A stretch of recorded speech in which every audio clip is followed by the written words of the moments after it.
जय महावीर।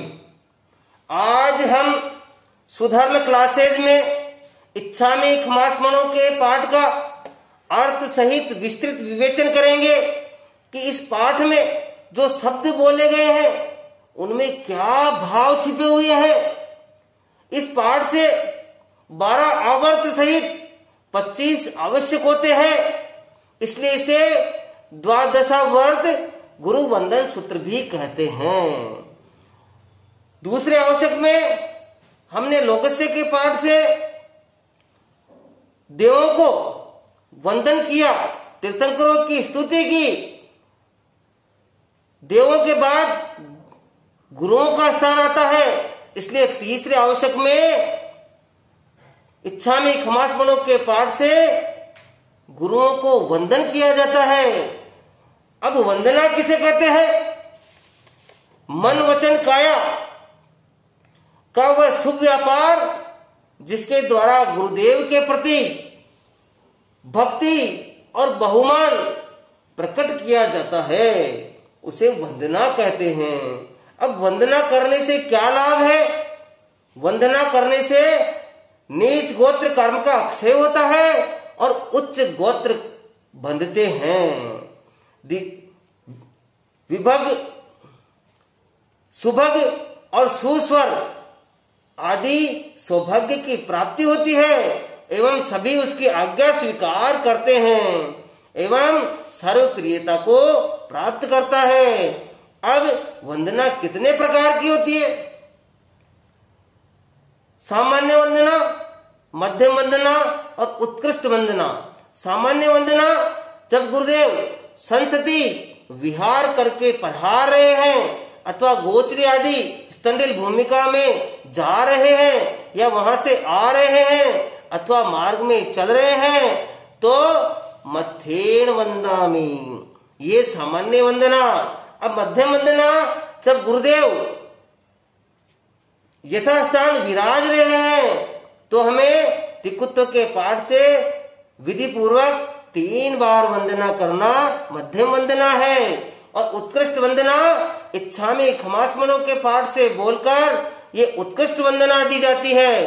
अब इच्छा में खमासमणों के पाठ में जो शब्द दिए गए हैं उनके पीछे क्या भाव छिपे हुए हैं? इच्छा में खमासमणों यानी मेरी वंदना करने की इच्छा है, आप उचित समझे तो मुझे आज्ञा दीजिए। खमासमणों क्षमा आदि गुणों के प्रधान श्रमण, क्षमा आदि गुणों से परिपूर्ण जो होते हैं उसे क्षमा श्रमण कहते हैं। तो मेरी वंदना करने की इच्छा है, हे श्रमा श्रमण जावणित जाए वंदिऊम जावणित जाए। वंदना करता हूं मैं अपनी शक्ति के अनुसार, अर्थात हे श्रमा श्रमण गुरुदेव, मैं शरीर से पाप क्रिया को हटाकर निवृत्त होकर शक्ति अनुसार आपकी वंदना करना चाहता हूं। अनुजान है मैं विमुग्गम, मुझको अवग्रह या परिमित भूमि में प्रवेश करने की आज्ञा दीजिए। अब गुरु की आज्ञा मिलने पर गुरु के समीप बैठकर निश्चय ही मैं पाप क्रिया से हटकर हो कायम काय संभासम, आपके दोनों चरणों का अपनी काया से मस्तक और हाथों से स्पर्श करता हूं। तो हम प्रतिक्रमण में बोलते हैं कि हो कायम काय, इसका अर्थ हुआ कि मैं अपने दोनों हाथ जोड़कर मस्तक नमाकर आपके चरणों को स्पर्श करता हूं। इस प्रकार के भाव हमारे अंदर इन शब्दों को बोलते हुए आना चाहिए। खमनिजो भेद किलामो, मेरे चरण स्पर्श करने से आपके जो कुछ भी बाधा हुई हो उसके लिए मुझे आप क्षमा कीजिए। किस प्रकार के भाव हैं कि मैंने जो आपके चरण स्पर्श करने में यदि आपको कोई बाधा हुई हो तो वो अपराध मेरा बारंबार क्षमा कीजिए। अब आगे का पाठ शरीर की सुखसाता के लिए। अप किलंताणम बहुसुभ्यणम भे दिवसो वैकंतो।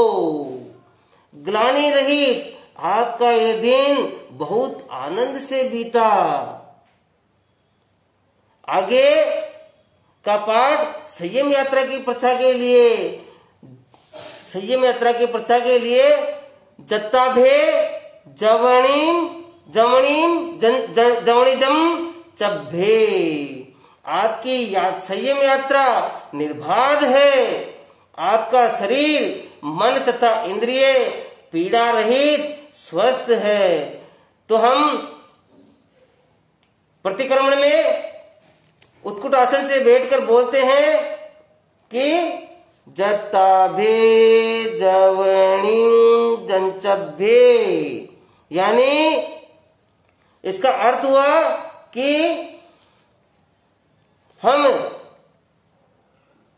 आपकी यात्रा, आपकी जो संयम यात्रा निर्बाध है। आपका शरीर मन तथा इंद्रिय पीड़ा रहित स्वस्थ है। हम इसकी सुखसाता पूछते हैं। इन शब्दों द्वारा हम उनके संयम यात्रा के बारे में पूछते हैं। अब आगे के पाठ में अपने द्वारा हुए अपराधों की क्षमा याचना करता है कि खामेमी खमास्मनो देवस्यम वैकमम। हे श्रमाश्रमण, मुझसे दिन भर में जो अपराध हुआ है उसके लिए मैं क्षमा याचना करता हूँ। अवश्याय परिक्रमामि। अवश्य क्रिया करते हुए, अवश्य क्रिया करते समय जो भी विपरीत आचरण हुआ उसका मैं प्रतिक्रमण करता हूँ। खमास्मरणम देवस्याय आसाराय तितिस्राय। आप क्षमा श्रमण की दिवस संबंधी 33 आसाधनाओं में से किसी भी आसाधना द्वारा जम किंची जिस किसी भी मिथ्यात्व भाव से मन दुकड़ाए, दुष्ट मन से वह दुकड़ाए, दुर्वचन से काय दुकड़ाए, शरीर की दुष्ट चेष्टाओं से कोहाए, क्रोध से मानाए, मान से माया से लोहाए, लोभ से सव्व कालियाए। भूत भविष्य और वर्तमान सब काल में की हुई सव्व मिच्छोवियाराय, सब प्रकार के मिथ्या भावों से पूर्ण सव्व धम्माई कम्मनाए। सब धर्मों का उल्लंघन करने वाली 8 प्रवचन माता की आसाधना से जो मैं देवस्यो अय्यारो कवो तस्य खमास्मणो। मुझे जो कोई अत्याचार दोष लगा हो उसका प्रतिक्रमण करता हूँ। परिक्रमामि निंदामि गरिहामि अपाणम वोशिरामि। इस प्रकार मैं निंदा करता हूँ, ग्राह्य करता हूँ, गुरु साक्षी से ग्राह्य करता हूँ। इस प्रकार पापों से आप अपनी आत्मा को अलग करता हूँ। इस प्रकार जो पाप कार्य में जो मेरी आत्मा लगी हुई है उसको मैं अलग करता हूँ, उसको मैं वोशिराता हूँ। इस प्रकार के इस पाठ में जो शब्द दिए गए हैं उसके भाव हैं कि हम गुरुदेव को कैसे वंदन करते हैं और गुरुदेव को वंदन करने के बाद हम किस प्रकार उनसे क्षमा याचना करते हैं। और इस पाठ को 2 बार क्यों बोला जाता है? क्योंकि एक बार तो हम गुरु महाराज साहब के सामने गए, जिस प्रकार दूत राजा को नमस्कार कर कार्य निवेदन करता है और राजा से विदा होते समय फिर नमस्कार करता है। इसी प्रकार शिष्य कार्य को निवेदन करने के लिए अथवा अपराध की क्षमा करने के लिए, क्षमा याचना करने के लिए गुरु को प्रथम वंदन करता है और क्षमास्मनो देता है। और जब गुरु महाराज क्षमा प्रदान कर देते हैं तब शिष्य वंदन करके क्षमास्मनो देकर वापिस लौट जाता है। द्वादश व्रत वंदन की पूरी विधि इच्छा में क्षमास्मनो बोलने से ही संभव है। अतः पूर्वाचार्यों ने 2 बार इच्छा में क्षमास्मनो बोलने की विधि बताई है। अब हम इसे उत्कृष्ट वंदन, गुरु वंदन सूत्र के नाम से जानते हैं।